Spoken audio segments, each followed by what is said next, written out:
বৃহস্পতিবার সকালে শীতলকুচি ব্লকের গোসারহাট কালী মন্দিরে পুজো দিতে এসে বাসিন্দাদের ক্ষোভের মুখে পড়লেন শীতলকুচির বিজেপির বিধায়ক বরেন চন্দ্র বর্মন। এদিন গুরু পূর্ণিমা উপলক্ষে পুজো দিতে আসেন। পুজো দিয়ে বের হওয়ার সময় মন্দিরের সামনেই বিধায়ককে ঘিরে বিক্ষোভ দেখায় তৃণমূল কংগ্রেসের কর্মী সমর্থকেরা। উপস্থিত ছিলেন তৃণমূল কংগ্রেসের নেতৃত্বরাও। মহিলাদের সাথে বচসা বাঁধে বিধায়কের। পরিস্থিতির নিয়ন্ত্রণে আনতে ঘটনাস্থলে যান শীতলকুচি থানার পুলিশ। কোচবিহার জেলা পরিষদ সদস্য শেফালি বর্মন বলেন, বিধায়ক ভোটে জিতে এলাকায় আসেনি, 100 দিনের টাকা বিজেপি শাসিত কেন্দ্র সরকার দেয়নি। ঝামেলা পাকানোর জন্য বিধায়ক এলাকায় আসে, তাই বিধায়ককে বিক্ষোভ দেখায় এলাকার বাসিন্দারা।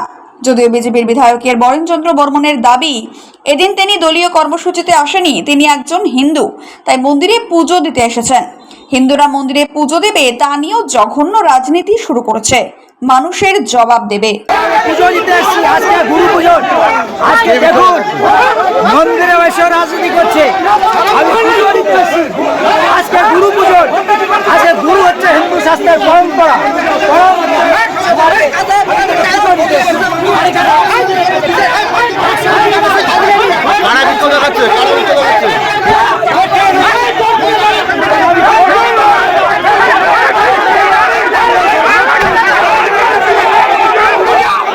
শীতলকুচি বিধানসভার বিধায়ক, বিজেপি বিধায়ক বরেন চন্দ্র বর্মন সামনে বিধানসভা ভোট বলে তিনি বিভিন্ন এলাকায় যাচ্ছেন, মন্দিরে পুজো দিচ্ছেন।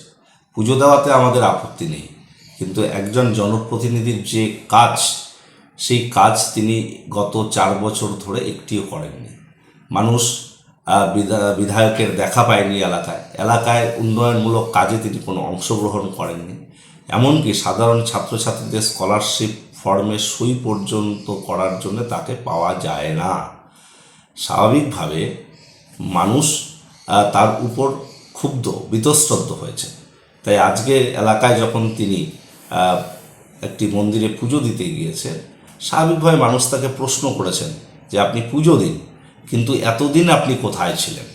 এই সঙ্গত প্রশ্নটাই মানুষ করেছে। কোনো বিক্ষোভ বা অন্য কোনো বিষয়ের এখানে ব্যাপার নেই। এবং আমাদের দল তৃণমূল কংগ্রেসের কোনো কর্মী বা সমর্থক এ বিষয়ে জড়িত নয়। সমস্তটাই সাধারণ মানুষ। তারা একজন জনপ্রতিনিধি, তিনি যে তার কাজে ব্যর্থ হয়েছেন সেই কৈফিয়ত তার কাছে চেয়েছেন।